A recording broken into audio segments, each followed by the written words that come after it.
Only one Kelly Cup playoff spot is still to be claimed. The All-League and top rookie teams are announced. And we find out that reading and hockey go together very well. It's all right now on ECHL Week.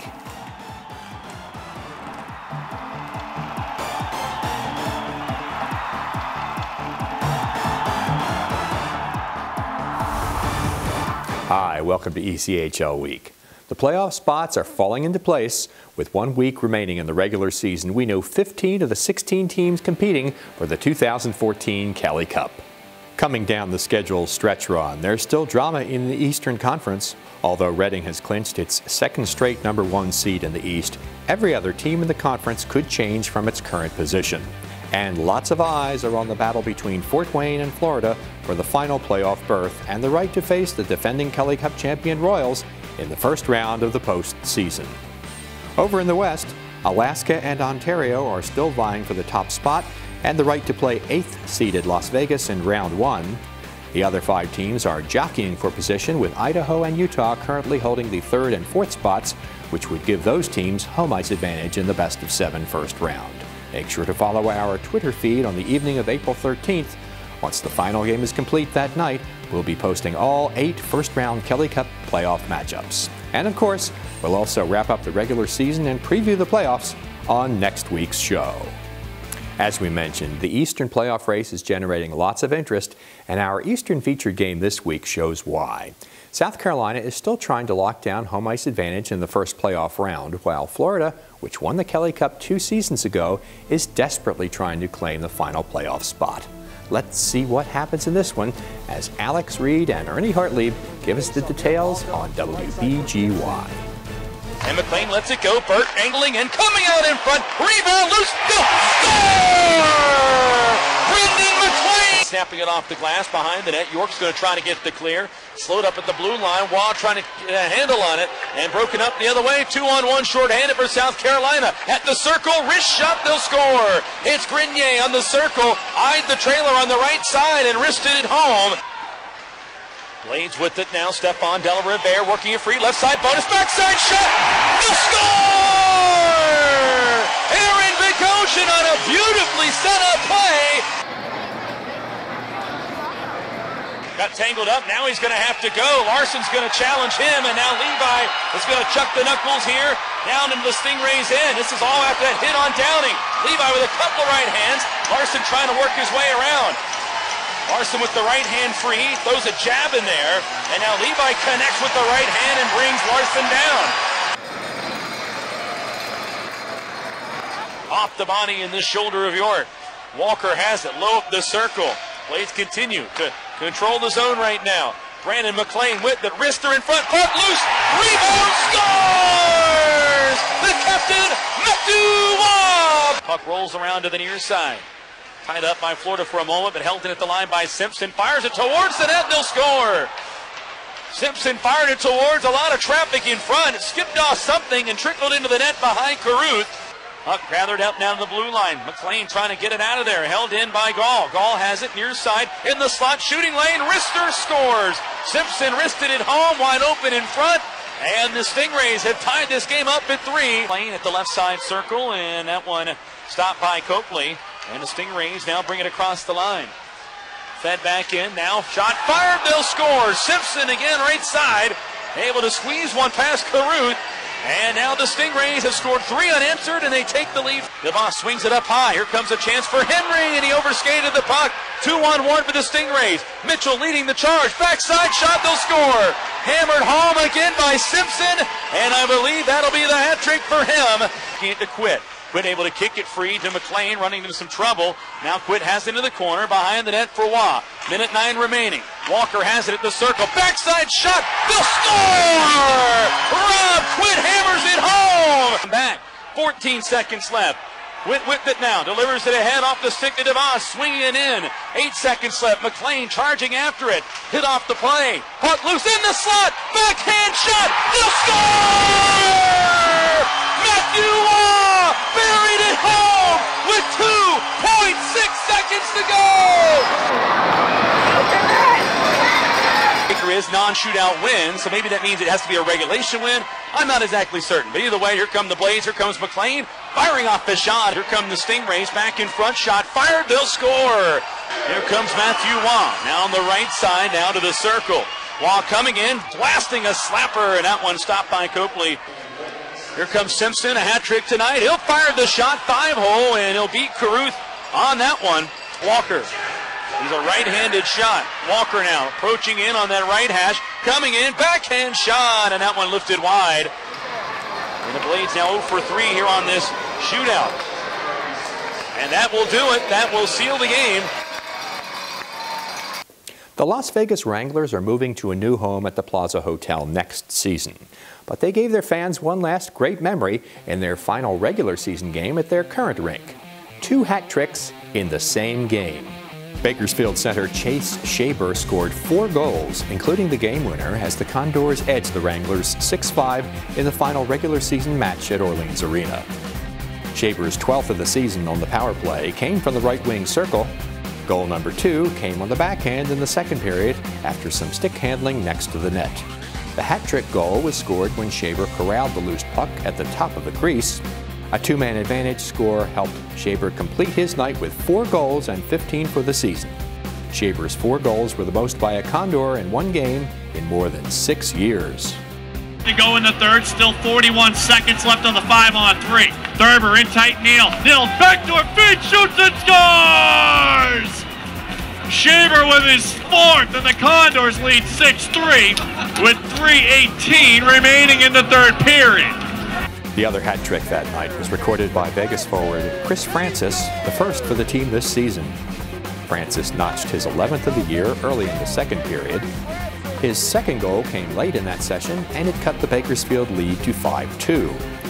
In the last minute of the third, Francis completed his hat trick, but a furious rally came up just short for the home team. Bakersfield also was the opponent for the first ever regular season game at Orleans Arena on October 21st, 2003. The Wranglers won that one 4-2. The first NHL affiliation change for next season is announced. That and more news coming up next on ECHL Week.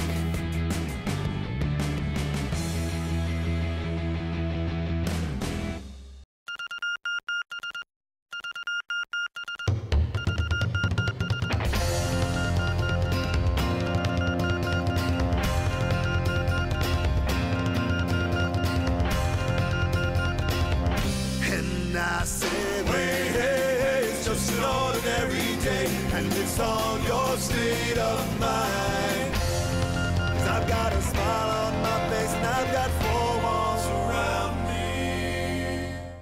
Rock, here we come, rock, don't you hear us, rock, here we come, rock, don't you hear us, rock, here we come, rock, don't you hear us, rock, it's game time to go rock, rock, rock. The stars shine in Orlando in January of 2015 when the Solar Bears take on the ECHL AllStars at the Amway Center, presented by Visit Orlando. Visit OrlandoSolarBearsHockey.com for more information.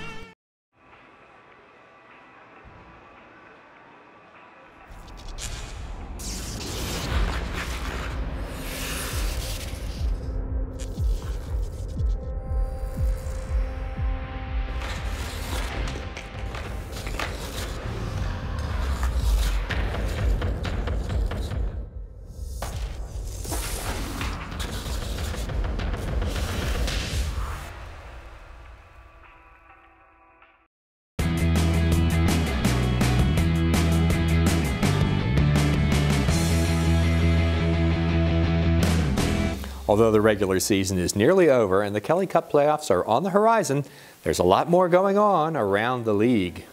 The All-ECHL teams and the All-Rookie team have been announced, and 13 of the league's clubs are represented. Kalamazoo had 1 player named to each team. Both Colorado and Alaska had a player named on 2 of the lists.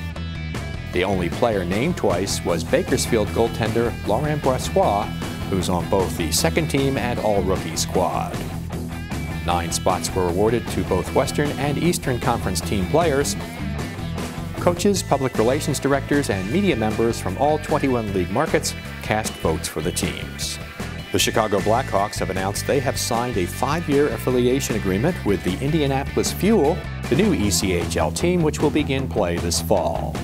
In addition to Chicago's new partnership with Indy, next season will mark the 7th year of the Blackhawks AHL affiliation with the Rockford Ice Hogs, where presumably at least several Fuel players will make a stop. We expect the affiliation with the Blackhawks to take our fans' excitement to another level, and because Chicago has been so successful in adding talent through the draft, we're confident this move will help us put an exciting and competitive team on the ice for years to come, said Fuel President Sean Hallett. Chicago's ECHL players had been playing for Toledo. The Walleye will continue to serve as the ECHL affiliate for the Detroit Red Wings. Toledo had shared affiliations with both the Red Wings and Blackhawks since the Walleye's inaugural season in 2009. Speaking of the Walleye, Toledo's Winterfest next season, which will feature the first 2 outdoor games in ECHL history, has added another event to the mix. Adrian College in Michigan and the U.S. National Under-18 team will face each other on the outdoor rink New Year's Eve at 4 p.m. This will be the first time any team from USA Hockey's National Team Development Program has played in an outdoor game. Fifth Third Field, the home of the AAA Toledo Mudhens, will be converted from a baseball field into a hockey rink for the 10-day community-wide celebration scheduled from December 26th through January 4th of 2015. In addition to the Walleyes games against Kalamazoo and Fort Wayne, a college game between Bowling Green and Robert Morris, and a Toledo versus Comets alumni game are also being staged during Winterfest. The Wheeling Nailers welcomed fan number 2.5 million through the turnstiles on April 1st. Tony Petrie of Caldwell, Ohio was the person so honored. Idaho is among the hottest teams in the league and trying to secure a home ice advantage in the first playoff round. Colorado has some work to do, but also has a chance to get a first-round home ice edge. There's even a chance these two teams could face each other when the playoffs begin next week. Let's check out a recent meeting in Boise with the description, Will Henneke and Mark Rose on KTIK. Creeps down into the left wing circle, little shot kicked in. Based on what I saw, I don't think there's enough there to overturn it. Probably not. It's just one of those bouncing pucks through traffic. You'll see it here. And it basically just ran into Fiddler and then went in. Offensive zone, throws it out front. Butler makes the save. So I think they were looking maybe for a redirect off of a pass there. But either way, Butler made the save. Nice move by McDermott. A couple of nice moves. Gets it to Judson. Judson some room. Shoots! Scores!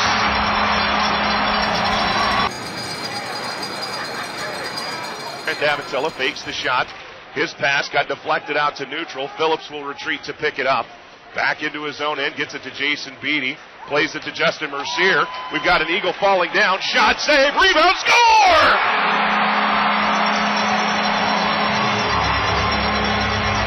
34-24. Galen Patterson right now the go-ahead goal, but a ton of time left.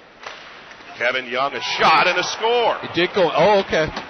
Darn. If that was Kevin Young, I'm going to punch somebody in the face. Scores all his goals against us, huh? He'll chip it in deep. Russ Sinkwich will turn and chase, as does Ryan Button. Button absorbs the body with 5 seconds to go, tied up below the goal line. Just keep it down low. Loose puck out in front, and Nemec fanned on the shot. Oh, goodness. Handed shooter picks it up from left to right.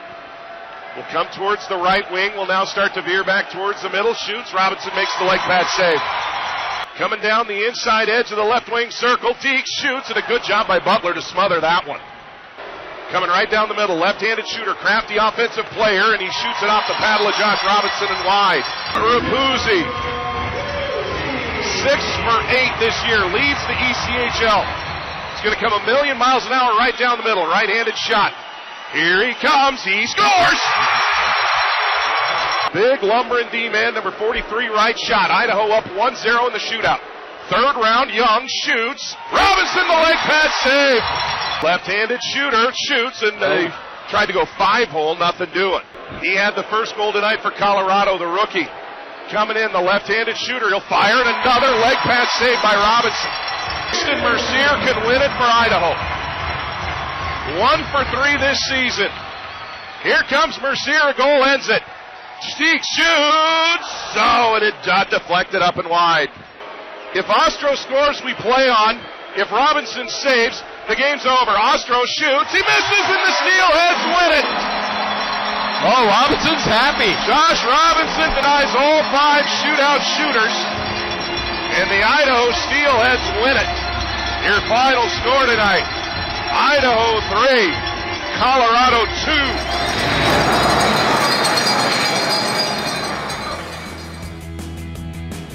2. We hear from Joe Ernst and members of one Western Conference team when ECHL Week continues.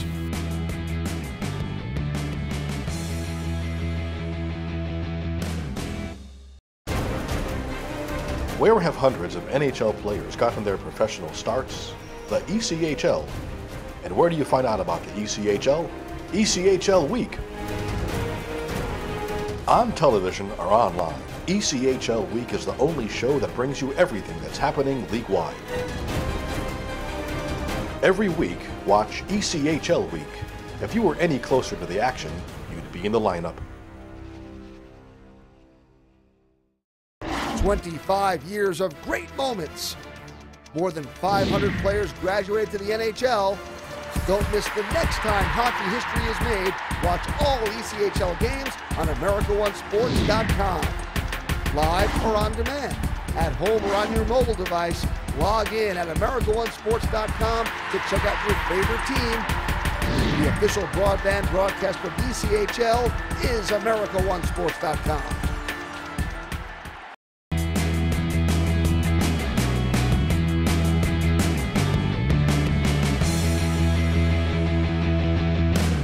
Hi, this is Eric Catalyst of the Kalamazoo Wings, and you're watching ECHL Week. Today's question for Joe is, what's the difference between a referee and linesman in terms of how they make a determination of what they want to be? I guess they choose if they want to call penalties and have all the pressure, I guess, maybe. I'm not sure. I was, 5'8", so I didn't really have much choice for myself as far as being a referee or linesman.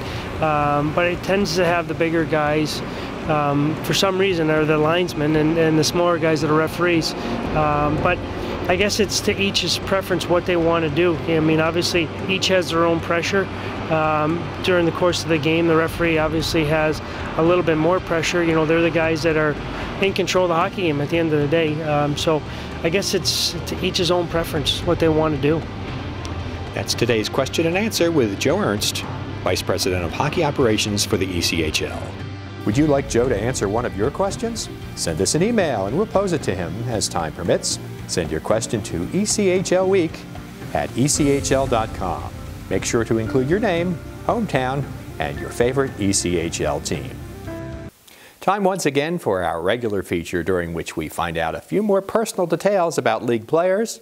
Today on Frostbites, our Kevin Schreiber talks with some members of the Utah Grizzlies. Who takes the most naps on the team? Wherever you go, you just always see them sleeping. The whole team would say me, but if I had to say someone else, I would say probably Danik Paquette. Actually, my roommate, Brett Gwitt, every time I'm coming in the room from the pregame meal, he's already sleeping, so probably him. Probably Abby. Abby likes to fall asleep a lot. He'll fall asleep on the couch watching TV a lot too. I'm going to go with Matthew Albin. He's a big napper. He's a big boy, big body, but he needs those naps to stay awake during the game sometimes. What's on Aaron Dell's iPod that his teammates may know about, maybe a guilty pleasure that you listen to? Oh, that's a tough one. Maybe some Backstreet Boys. Pretty much everything, honestly, but I'm really big fan of Slipknot, so I have probably most of their songs in my iPod. I think we're all kind of, we have a little bit of soft spot. I'm a big Taylor Swift fan, so maybe that one.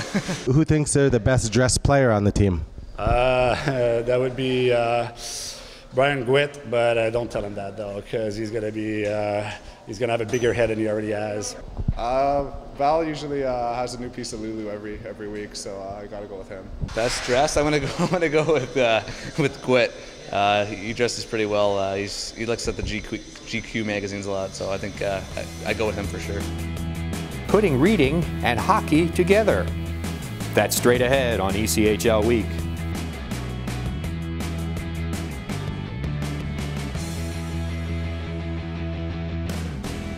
We finally bought a place. You seriously have enough saved to do that? We've been putting a little aside each month. At the end of the month, we have nothing left to save. How is my account overdrawn? When it comes to financial stability, don't get left behind. Get tools and tips for saving at feedthepig.org. Are you paying too much with your current payroll company? Are you concerned about how Obamacare could affect your business? If you're interested in a better, more cost-effective solution, Einstein HR is the answer. No more stressing out about Obamacare and the new regulations. No more worrying about being in compliance. No more overpriced payroll services. Let Einstein HR get you back to the business of doing business instead of spending needless hours and frustration taking care of details that add nothing to your bottom line. We provide a first-class payroll and HR services with superior customer service. Call Einstein HR today.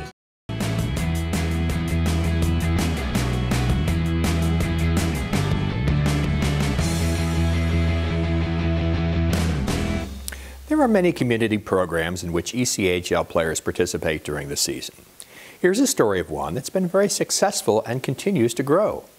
Jordan Petrus, just finishing his third season as a member of the Elmira Jackals, has been instrumental in organizing the Read and Score program for students at Center Street Elementary School in Horseheads, New York. A few years ago, he got together with school staff and devised a plan. The kids would do special reading assignments, and as a reward, some children would play a floor hockey game with Petrus and a few of his teammates. The program was so successful in its first 2 years that in 2013-14, a math component was added so that students interested in that subject could also become involved. Petrus, Jackals Director of Media Relations Ray Schmidt, and teacher Jennifer Bryant brainstormed and added incentives designed to make the students eager to learn more. Some were chosen to attend a Jackals game and be recognized on the ice. Others received free books. According to Bryant, participation has increased each year with the help of her certified therapy dog, Finley. Petrus and some of the Jackals also went to Center Street Elementary and did segments on the school's morning TV show. Earlier this season, we caught up with Petrus while he was preparing for a game and spoke with him about the Read and Score program. I work with Hockey Players for Kids, and Hockey Players for Kids is a nonprofit organization that was set up by a couple guys, the guys that created the Schnarp app. And they have like a couple base programs, and in the base programs what happens is they give us the opportunity wherever, like if you guys get traded or moved or whatever, to set up programs. Between 150 and 200 kids. So a good amount of kids, and then so what we're going to try and do this year, we're going to try and organize like a reading event too, or to kick it off. Guys went to the school, and we read to each of the kids and talked to them a little bit about their teamwork and goals and things like that. And then we're going to try and do that again halfway through, and then at the end of it, 15 kids from each grade play a big floor hockey game, which is awesome. Like, they really eat that up. And then we give them, the team's been great. Like, they've given pennants and pucks and certificates that I sign, as well as the principal in the school. So it's all been really cool. I mean, the school's been great. They're so helpful. The teachers and the staff, like, everyone gets on board. And we get letters every once in a while from kids saying, like, there's one kid, he plays hockey in Elmira, and he wrote me a letter and said, like, my name's Owen, now I read all the time, I really enjoy it, which is, that was pretty cool. Like, a couple kids, like, when they say that, you know, like, that's pretty cool, because that's the whole point of it, is for them to really enjoy it. Yeah, we have a platform. We have a platform that not many other people have, and yeah, it's cool. So to take advantage of that is really neat, and it just puts everything in perspective. That, you know, we're very lucky to do what we do, and a lot of us only get to do it for a very short period of time. So you know, that kind of puts it all in perspective. That it is a game, we have to enjoy it, but we have to respect the fact that we're very lucky to do what we do. And while we're in this position, we might as well take advantage of it and, you know, have a positive impact in the community, because these people take us in their community. You know, we're not from Elmira, but these people take us in as their own and they support us. And without the people in the community, we don't exist. So, you know, it's huge because no one's bigger than the game and no one's bigger than. We're nothing special. I think many people in Elmira would disagree. That wraps up today's show. We hope you'll stay with us right through the end of the Kelly Cup playoffs. They promise to be full of action and excitement. And if you can't wait for our next show, don't forget to keep tabs of what's going on by checking out our Twitter feed. Until next time, make it a good week. Make it an ECHL week.